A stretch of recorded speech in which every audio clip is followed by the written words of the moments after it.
Okay, so today is Monday, October 7th, right?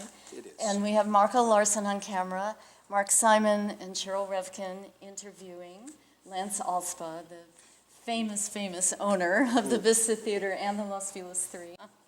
Well, let's start at the beginning. What is your birthday, if you don't mind my asking? When were you born? January 17th, Earthquake Day, 94. I don't remember the big earthquake. Yeah, 50. You weren't born in 94, though. No, born in 59. 59, Yeah. okay. And where? Tulsa, Oklahoma. Oh. And I'm how a redneck. You probably have to edit that out. Now that you didn't wear a tie. I don't mind well, look. admitting it. Okay. Proud to be one. What was your family like? Midwest family, just the normal June and Ward Cleaver type family, and nothing special. My parents had regular jobs. My dad was a computer technician, and my mom worked as a paralegal. But on the weekends, they had they went on to what they called dance jobs, and they had a big band that they had, and every weekend they would play at different places and do it, for extra money and also fun. Your mom was a musician? She was a singer. She is still with us. Still trying to be a singer, I guess.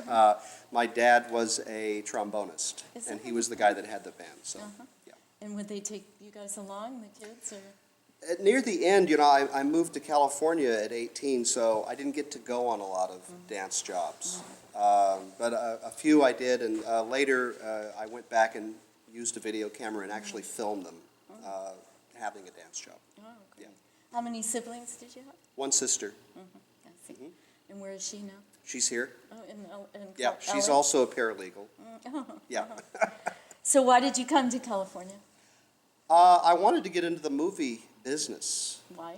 When I was a kid, I made Super 8 movies, home movies. Back then they actually had film, and in high school and the junior college, I was all into that. And so I wanted to do that here. But I was working at a theater in Kansas City, and it was with Man Theaters. And I told them if there's ever a position in California, I'm the one, please. Please send me. Yeah, and then one day they called and they did. Wow. And I left and Came to LA? Came to LA, and the first place I worked here was the Chinese Theater, which was only the Chinese at the time. There was nothing else there. And I thought I had really, made it, yeah. But found out later, no, I hadn't. And then, I continued to try to get into the movie making business and got a job as a production assistant. But as I was so used to being in charge and running things that I don't know if I did poorly at it, but I wasn't happy. Yeah. I wasn't happy doing it, getting coffee and getting laundry and the Being things the that you gopher. have to do when you're starting. So I just figured, well, I'm not going to do it until maybe I have the money to do it myself, and I'm still waiting to do it. I see. So you'd like to produce films, right? Oh, I would love to make a movie. I've got a wonderful movie in my head about just this, everything that's happened. There's a lot of interesting things that have happened that I can't tell you today, but Oh, you can't? no, I can't tell you all of them today. I'm saving them. They're Really? classified, but Things, that you expect to happen in the future? no, I don't know about the future. It's just been an interesting ride. In the I can tell you one thing that's probably a lot of people have said is the movie theater business. If you're in it, you see a lot of movies, and when you see these movies in advance, and then the audience comes in, you have an anticipation of how the audience is going to react, and every audience is different. You think at some point in a drama, everyone's going to get kind of emotional and dramatic, and a lot of them do. But then there's one audience that is not. Same thing with the comedy. There's a funny line that is funny that's coming, and it happens. But some audiences, they just sit there and they're, it's just very interesting to watch. Yeah. I found it interesting. Yeah. So you've been sort of cataloging your experiences along the Sure, way I mean, for a big project. Yeah, we would like to. I wish I could find another Coronado project. They're hard to find. These older theaters, a lot of them they don't exist. And the ones that do exist, maybe they're not in the best of areas. They're not in an area that's going to produce a lot of commerce, and they're hard to find. That's why when we found Coronado, that was a 10-year project, by the way. We found that right before 9/11. And it took 10 years to get it done. I mean, it's difficult. It's difficult. Yeah, it is. Mainly because of the money, to get the money. Well, if you don't mind, take us from the Chinese theater to the Vista. What happened? So the Chinese theater, yes, I was the assistant manager there. It was a wonderful time, a lot of fun days there. I remember one day selling tickets, and there was somebody tapped on the window on the side, and I looked over, and there's Robin Williams. This was before he was like really Robin Williams, and Before he was says, Mark? well, he was just kind of getting into Mark, and he was asking, is there any way I could maybe, come in before everybody? And I said, sure, and I took him in there. Same thing happened with Ringo Starr. For whatever reason, Wow. he's walking around out there, and, hey, mate, can I, sure. And, the Chinese was the Chinese, so it was quite an experience. It was kind of good to land there maybe to begin with. It was a real, what do you call it, initiation. What do they do in college now? They haze you? You haze, Yeah, it was like a right. hazing. And also, Mom, I'm in Hollywood. Yeah, and I was really this naive kid from Kansas City, and I honest to God, I really was naive. I mean, I just totally ignorant to a lot of things, and working in Hollywood really, woke me up to a lot of things that are realities that, that's the thing, Cheryl. I mean, when you're, and I loved the Midwest growing up. And I really did love growing up there. I'm from the Midwest. So you know what I'm talking Mm-hmm. about. But there's a lot of, when you're growing up in that type of suburban place, you could be sheltered from a lot of, hard truths and realities of a vast part of the world, and I really was kind of blind to it, and I didn't realize it. I didn't know it until I moved out here. So the Chinese kind of helped, break me out of my Midwest shell. Helped you kind of mature a little bit, probably. Yeah, and after the Chinese, I had an opportunity to work for a smaller company. They're not around anymore, but they had 49-cent and 99-cent Film? all seats Oh, movie my God. theaters, Wow. and I thought that would be really fun. And it was, I guess, fun in a strange sort of way, but. You found out about that business, essentially, I did. and you were attracted to it. I did, and with 99-cent tickets and 49-cent tickets, you really got quite a unique audience. I mean, the movie. Basically, when you would start the movie, you'd go up there and you would get on the mic. You would tell. It was almost like being in the army or some, jail. It was. It was just a different world. That they were very enthusiastic. These people, that came to the 49-cent movies. Movie But buffs. I guess they were. They were. It was a interesting crowd. But I was there for a couple of years. I don't. As a manager? I was the manager, yeah. Actually, it's the Criterion Theater in Santa Monica, which is no longer, it's I think it's still open, but it's certainly not 49 cents all seats. You asking me to go through this, I mean, I became unemployed in 1980, I think it was. It was virtually a year of unemployment. It was horrible, terrible.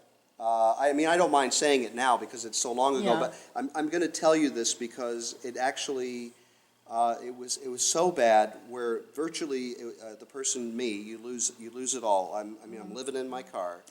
Parents are sending the money, and then, they could kind of tell that I had gotten off track, and they, it got to the point where the parents said, listen, we will bring you home, but, we were not going to send you any more money. And at the time, it was very... Well, I was very angry when that happened, but in hindsight now, looking back, which is very, it's easy to look back now, it was definitely one of the best things.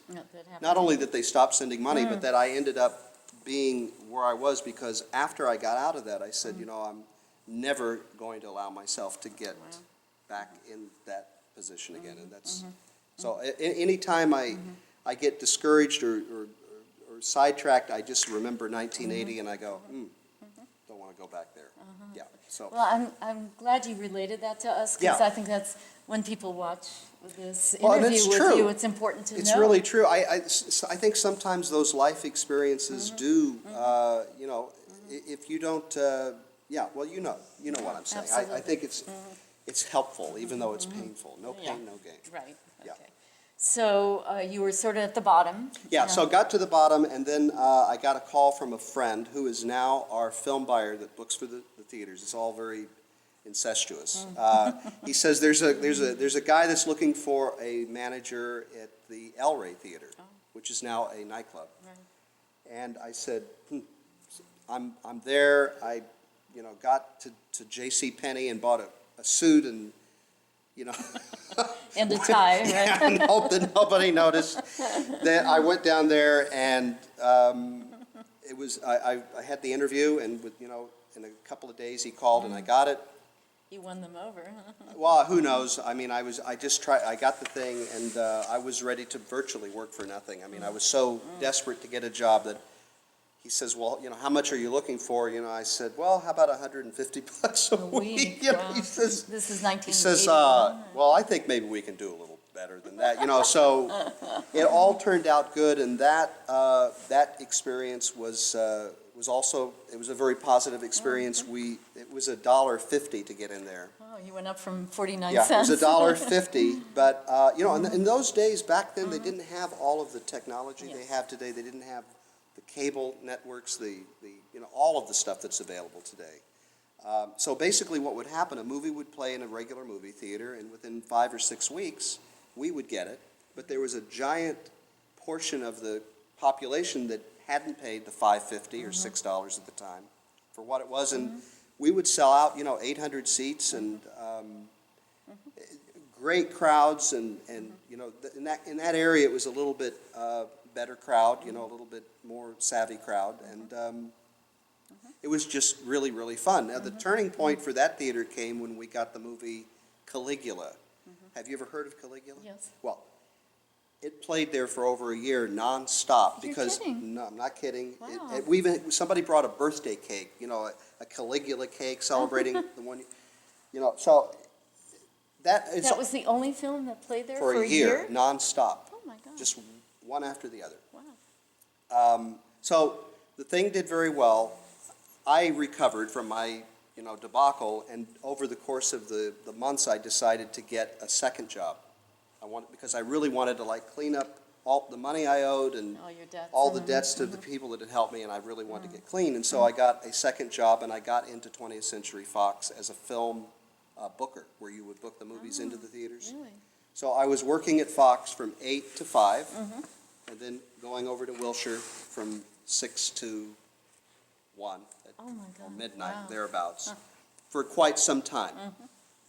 And I did get tired at some point, and I remember, There's that Midwest work ethic. yeah, all there right? was, but I finally got tired because one day I put on the last reel of the movie, and there was this big chair in the booth, and I said, you know, I'm just going to, it's only 20 minutes long, I'm going to sit here and wait for it to end. And I dozed off. And, I dozed off, you know, the movie is, you know, it's down there spinning, and I said, oh, goodness me, I better make sure that everybody's out of here. And, you know, I'm thinking it's like 20 minutes after, you know, I'm thinking that I've dozed off for 20 minutes. I walk downstairs, and it's 8:30 in the morning, and I had literally Oh, slept my God. Wow. all night long. So Scary. that is when I decided that I had to pick One. one or the other, and I ended up, and I picked the theater thing because being at Fox, the booking thing was really kind of just a glorified office type job. Secretarial kind You of. didn't really need to know much Clerical. about film, be into film. You need to know how to use a computer, and you would, you know, in those days you would go to lunch and get plowed. You know, people would seriously. I mean, back then you would go to the lunch and. Drink. Yeah, and then it was 2 o'clock, and you'd have to get through the afternoon, and nothing got done, and I just said, God, Yeah. I'm Well, you're pretty introspective. I mean, all along the way, you Yeah, I mean, realized you didn't want to compromise yourself, really. Well, yeah, no, I just wanted to, yeah, you know, it's, that's really what happened, so, I'm trying to. You chose one. I chose one, and ultimately, the El Rey, the guy, sold the thing off, and that ended. Oh, he did? Yeah, he did. Why did he sell it? You know, the Beverly Center opened, and then you had the Cineplex Odeon come in with 14 screens, which was in those days, that was a pretty big deal, even though they're very tiny little things. There was a lot of competition. It basically wiped everything out, and The independent people. pretty much everybody. Yeah. Yeah, kind of like, you got the Grove over there. There's no, you know, you've got a theater on La Brea called the Regency. The or- Regency, Yeah, or the right. former Gordon, and it sits there closed because there's just no, what can you do with it? Yeah. It's very sad, but So you would have been out of a job anyway. I would have been, but another friend had some movie theaters, and I told him I was going to be out of the El Rey, and he said, "Oh, We want you. come on board with me." And he had somehow gotten some movie theaters. Strangely enough, this was one of them. I said, "Sure, I'll come in," and I did, and it was a little awkward. I mean, I'm just being candid about it. Unfortunately, conditions, whatever happened, things didn't go well. For him, financially. Not between you. No, just with the financially. business. Business-wise, You have to remember also, this was a different time. It was like the mid-'80s, and this theater, the Los Feliz, which he also had. He did. He did, and a couple of others that are no longer around. You couldn't play first-run movies or do anything other than you were what they call sub-run, and you had to play movies at the very end, right before they went off to home video. And with that, you just couldn't, you know. Couldn't make a living. No. Right? Couldn't make a business go. No, so basically what happened is the investors that Fred had came in, and whatever deal they made, Fred was out. And they came to me. Wait, did they feel like he didn't manage it well? Or? I think it was more of a mutual agreement, like for whatever reason, there were problems. And Okay. probably I'm going to assume that Fred probably wanted a payday out to get out. And I don't blame him. I mean, he Sure. probably, that's what, There wasn't really a future in it. for So- him, he didn't think there was. So the investors came to me one day and said, "Listen, this is the money that's owed. If you want to pay back all this money, it's yours." Oh, Yeah. see, it was kind of like buying the business Well, it by was, paying but I off his paid debt. way too much. Oh, really? Because, yeah, again, it was my last year of school, so to speak. I call it school of life. And I really had not gotten educated enough in business negotiations to say, wait a minute, this much looks like it's personal, I'm not going to pay that, but I'll pay anything related, I should have. You paid the whole I bundle. paid the whole thing. And I don't mind telling you, it was $650 grand. Oh, my God, in the 80s. Yeah, 650. Whoa. No, this was 90. For me, this was 91, 1991. Whoa.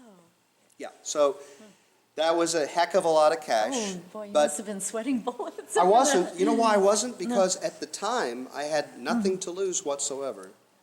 I didn't. I had nothing to lose because if I hadn't been able to pay it back, the worst thing that would have happened is I would have been out, or I would have just remained the manager, the general manager. I knew they had no one else. Oh, I see. So I just had nothing to lose, and this place was not the way it is now. Right, I know. Neither was the Los Feliz, and we went on this. I just kind of sat down and said to myself, if we don't try to do something with this, and something with the Los Feliz, we really are. There's no point to this. We're wasting time, and so we went on this renovation. You had the idea Quest. to renovate it. Yeah, we did. And And did you interview people with different concepts, or it was your concept and you wanted to hire someone? it all kind of happened, Cheryl. I might have done that. I never got the chance to do it. I mean, we could focus on here first. Sure. As far as this goes, definitely knew we had to do something. What it was we needed to do, I wasn't exactly sure. But as fate would have it, a gentleman walked in one day, Was that Ronald Wright? Ronald Wright. He was the vice president of the chamber at I hope he did a good job. Well, he did a good job here. And I just couldn't believe that I knew him, and he was the one who He is. renovated. Ronald came in one day and said, I'm from South Africa, and I've got some ideas. I said, Yeah, he's a neighborhood guy. I had nothing to lose. I said, by all means, let's talk. He came back with some drawings, and when I saw the drawings, I said, you're hired. Oh, that's And- so, it was like a match. It was just bizarre timing, and so the process started. It took, about a year and a half, 2 years to do it all. We could only do it as the money came in. I mean, I didn't have a stash of cash. And I remember the first day the scaffold was up and they were restoring the heads. I have to confess, I was standing in that exit, watching it all. Oh yeah, this is going to be great. And inside I'm going, oh my God, what in the hell what am I doing? Getting into We're this. never going to finish this. It's, what do I, It was who do I kinda think? over the top, Yeah, I was just maybe. thinking, who do I think? I mean, you've got to remember when you see the before pictures, the carpet was shot, the place was, it was awful. And really, it was a scary. So Ronald, really, he had a vision. He did. For the place. And. He did, and he kinda- fulfilled it. Yes, and he did. Yes, he did. Right. So, just my recollection of the time was the neighborhood really embraced it. It was the Slowly- right community to do it in. And Slowly, it the was- neighborhood was, we never put a sign up that said, pardon our dust, we're renovating. We just kind of, I noticed everything we did, methodically did, the attendance slowly went up. And we started taking the film companies out to lunch and telling them what we were doing. And we want to try to play a first-run film. Can you try to figure it out? And Did you have a publicist or? no publicist. So at that point, you weren't getting first-run films. No, we were still playing sub-run, Right, no first-run film. Yeah, there was a change. Yeah, slow change, and they started sneaking movies in. One of the first movies that came in was Jurassic Park, and the theater still had 800 seats at the time, and it filled up.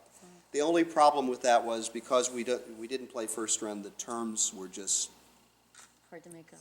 they're just humongous. It was very expensive to play the movie. It was another leap that you made. It was, Yeah. but, we did so well that it kind of incited the next company to give us a shot, and, slowly but surely, the companies started getting on board and letting us have first-run movies, And then you took every other row out?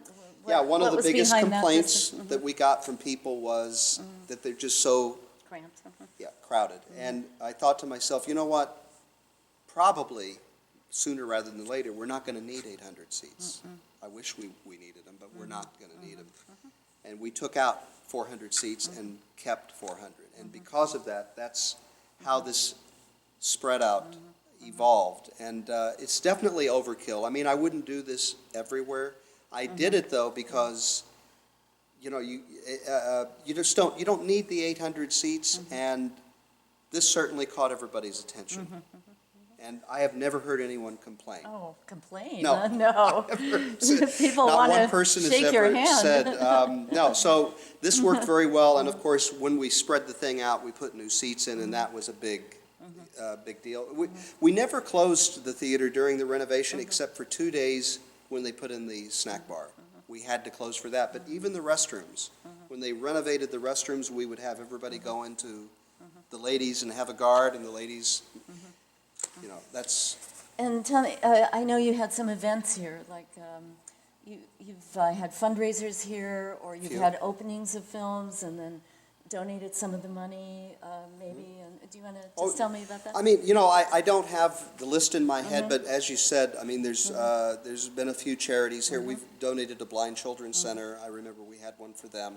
The Humane Society, we had one for them. The Silver Lake Film Festival was here for several years. There's been some concerts here. We had Ricky Lee Jones here. Who else was here? Margaret Cho was here. Jack Black was here. So, all along the way, it seems as though you've really made a lot of friends. People respect you and know you have a lot of integrity, and they think you're smart, really. But you're also that you're generous. And, Well, thanks. yeah, and that really has is part of the whole picture here. That I think people should know that it's not just being a business to make a profit, but you're involved in the community and other causes, and this is a historical landmark. Well, and all of that's important, and feeling good about your life, right? It's a great point, and that's one of the reasons why we, like even what we charge at the box office, we're far below what the industry charges here in California, Los Angeles. Basically, I kind of try to look at things. If I were going to be coming in here, what would I do? I would think if I was going to constantly come in here. And also, you have to understand it. The box office, most of the box office goes to the studio. So my theory is kind of like they do deserve to get paid for their movie, but we don't have to gouge everybody for the money's going to go all to the studio. A certain percentage goes to the quite studio. a bit of it. Quite a bit of it goes there. Do they get the same amount of money no matter what you charge, what a theater charges? They get a percentage, yes. Or they get a percentage. They so do. if you charge less, they get less, right? Yeah, precisely. Okay. Exactly. But they'll still give you first-run movies, even though you're giving them less. Because it's not really how much you're charging as much as how much are you grossing. Right. So, okay. yeah, I mean, at some point, like all things, conditions change in the world or whatever, where you have to raise ticket prices. But since I've been here, we've only raised it once. And that's the most recent change since going first run. We started at $8, and we're at $9.50 now for an adult.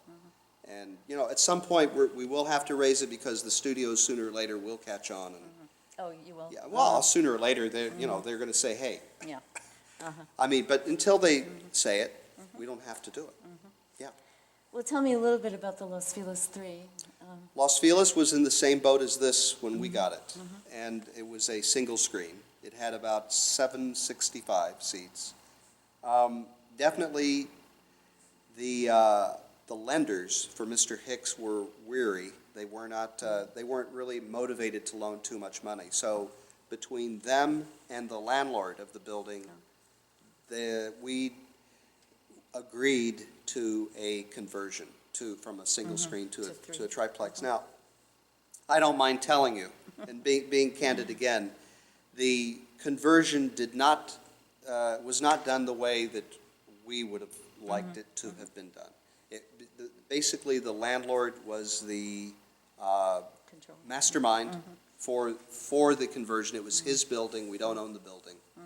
And we didn't have the cash. And ultimately, there was not much either do it my way or the highway. And so we rolled the dice and we did it his way. Now, the reason I bring this up is Coronado was our baby. So if you ever get the chance to go to Coronado, that is also a conversion, but it was done, in my opinion, the way I wish the Los Feliz had been done. Right. Maybe someday, Cheryl, if things continue to go well, I've had it in the back of my mind that maybe we can put a Band-Aid on the Los Feliz and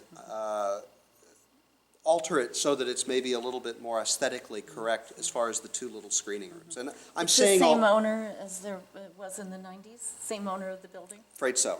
Yeah. And do you think at some point he might sell the building? I've tried to discuss that with him. We would love to buy the building, but he, right now he doesn't want to do it.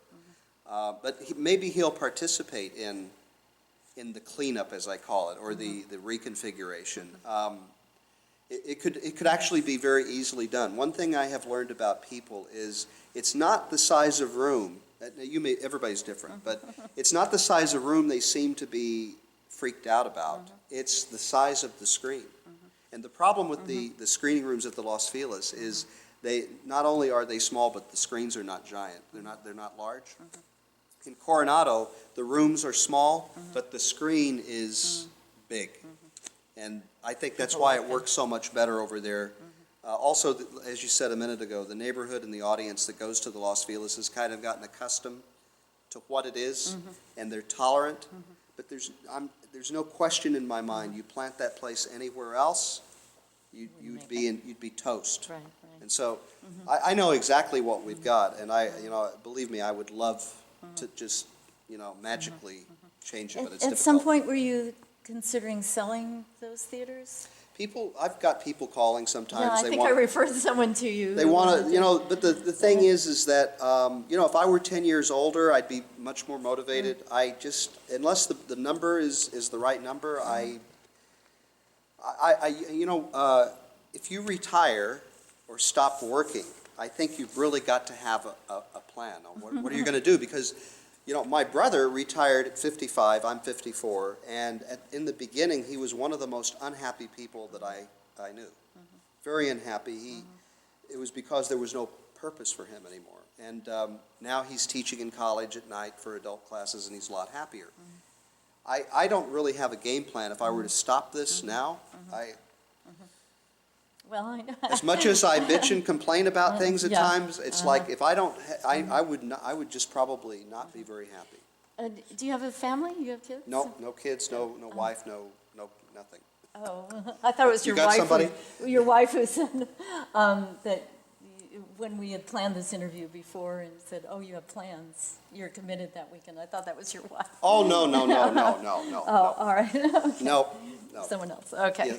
Yeah. So, is there anything else you'd like to say? I'd kind of like to go outside and look sure. at the imprints. Oh, yeah. And have you talk about that a little. No, but, you've given us, I've really shared babbled some enough important here. things with us, Well, and I thanks. appreciate it.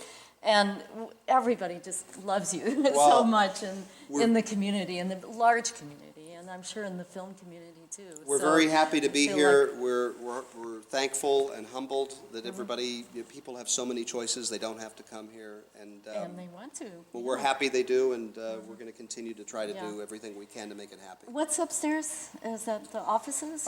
It's really vacant apartments Oh. upstairs, and it's being used as storage. There were 3 apartments here when we took over.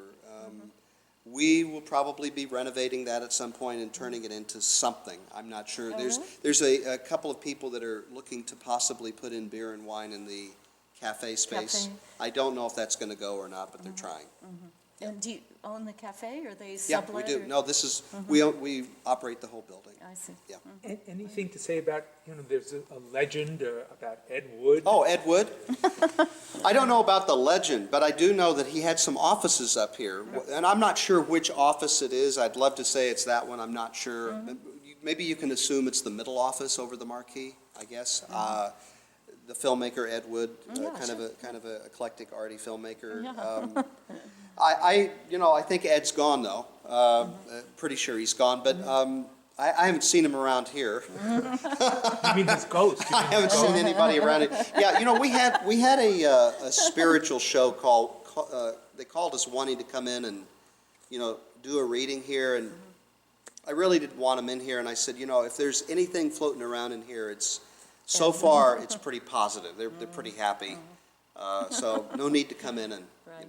And do you have any celebrities who call you and want to come here and premiere their films? We had, Like John C. Reilly? Or? Yeah, John C. Reilly was here, and I forget which movie it was. Oh, he right. would- Was he it would- Hard Eight? Was that the one? Or I don't know. Yeah, I can't I know he remember. was here, though. Yes. I know he was here. Right. Yeah, I mean, the most recent celebrity that's been here a lot is the singer, Katy Perry. She's been here a lot, and she had her little Valentine's thing here with John Mayer, the singer. Oh.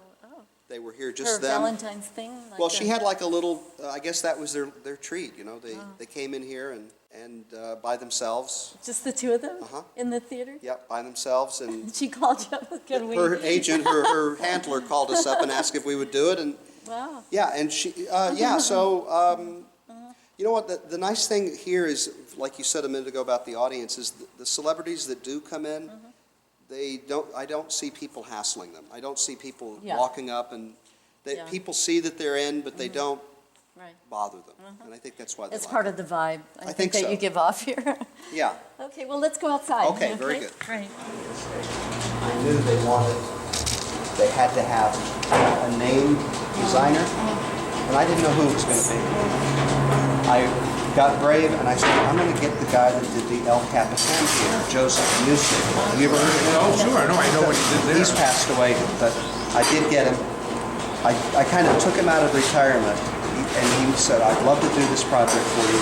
He did all of the plans, and then he got ill before construction started and passed away. Man, then I was really like, oh my God, what are we going to do now? Well, guess what? I said, you know what? Ronald did such a good job. I'm going to call him right now. I called him up. I said, Ronald, would you do the Coronado project? And he did the project. Just for recollections, none of these were here No. before you, right? How about if we started the first? Okay. There it And is. what, was this your idea? No, this was not. I wish it was. This was for we mentioned Ed Wood. This was for the movie Ed Wood. They had the premiere here, and I forgot Orlando was. Disney did it. The place was not renovated at the time, And they did it, they did they this? called me up. They said, "Listen, we really we want to do this. We'll make sure it goes good." And again, you know, I had nothing to lose at the time, and I said, "By all means, put it in." And they did. And you like the idea? I said, "Why don't we keep going?" Yeah, great. Okay, so Then that was 94. That was 94, yeah. There's baby Peggy, and that was 2003, and you know why she was here is she opened the theater in 1923 with tips, movie tips. And there's a photo of the marquee, I think, right? That's right. Maybe you have that photo. Oh, I can give you that photo. That I have. Right. I have. So she came back in her 80s. She was like in her She late came 80s. back, and she was so sweet to do that, and she got down there, and bless her And heart. I think she spoke. She did. Yeah. She did. It was Elvira's 2001. Actually, Cassandra, who plays Elvira, she did it as Cassandra. She signed Elvira, but she took off the costume. You can see her claw things that she did there. She stuck her claws in. There's John C. Reilly you mentioned earlier. Right, in 2003. Yeah, sorry about that. There's Gene Barry, great actor from earlier days with Anne Robinson. That was War of the Worlds, the anniversary screening they had. Oh. They were both here for that. He's since passed away. And did you have an event? Yeah, it was the anniversary event, and they had the marquee up. They had the original Mars hands on the marquee that were on the marquee, I guess, in 1953. So you revived the marquee? Yeah, they did. These guys, whoever I forget the handlers, but they did it. They brought it all. And it's kind of the creme de la creme of alternative. And how did that come about? Who gets to be out here? You mean? Yeah. Well, I guess you start with an Ed Wood theme, then it goes on from there. Well, you know what? I mean this in the most loving way. I think what you've got here are a lot of great, talented folks that, for whatever reason, are probably not going to be in the Chinese theater. So they're alternative. yeah, they're brilliant and great, but they're going to be out here instead. And I mean, there's John Landis. We just had him this year. He's a great director. What do you mean you just had him? We just had him here for. It was an Animal House screening. Oh. And he was here, and they did the handprints for him. Barbara Steele and Barbara- Karen Black. Yeah, Karen Black.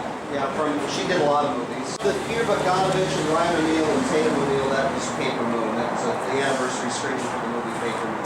And Laszlo The Kovacs. 10-year anniversary? It was 73, no, it was 30 years. 30 years. Yeah, 30 had to be. years. Yeah. So Tatum came? Tatum was there, yeah. Wow. She sure was. Some So legendary. she was like 40 years old, 40 She was a something? sweet, Yeah, very sweet person. I know she's had a lot of trouble, but yeah. she was very And sweet. she to doesn't us. live here, So she came in from New York. Yeah. She came in from New York. And let's see, who else do we have here that's of note? Sally Kirkland. Let's see, there's Dabney Coleman. Mark Rydell is the director. Was that That was 95? for On Golden Pond. They had a screening for that when they were there. And then Joseph Gordon-Levitt was here, but he didn't sign his name, but he signed his name Regular Joe. Oh, I was wondering about that. For Hit Record, which is Hit Record, which is his.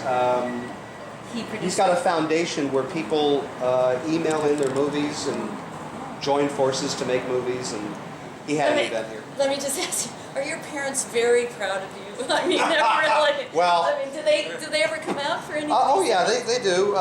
Yeah, I think they probably are happy. I mean, yeah, it's Yeah. think it's pretty great? Well, I think so. I hope so. I Okay. hope they Well, are. anyway. Yeah, I hope they are. Kenneth, who's this? Kenneth Anger. I mean, he did Hollywood Babylon, the book. Now, I can't say too much more about him. Okay. But he's out there. There he is. And who's And then you've got underneath him? Art Evans. He's a character actor. He's not doing so much anymore, but he's been in a lot of movies. This is Poltergeist. Oh, They had a Joe screening. Bethlehem. You got Zelda Rubinstein.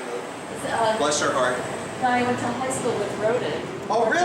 Mark and Stuart Victor, him and his brother. She was a hoot, Joe Beth Oh, Williams. she was? Yeah, she was really sweet. I thought that was maybe Big Chill. No, she that was No, Poltergeist. She actually Poltergeist, came out it of is. Poltergeist. Yeah. Yeah, here it says Poltergeist. Oh, wow, yeah. Right. What do you And think? this And then you had a lot of Dark Shadow screenings here. These are the two movies. You had this one and this one here. oh, but Yeah, Bud Port from Harold and Maude. He was Bud. He was Harold. Harold. And Bud.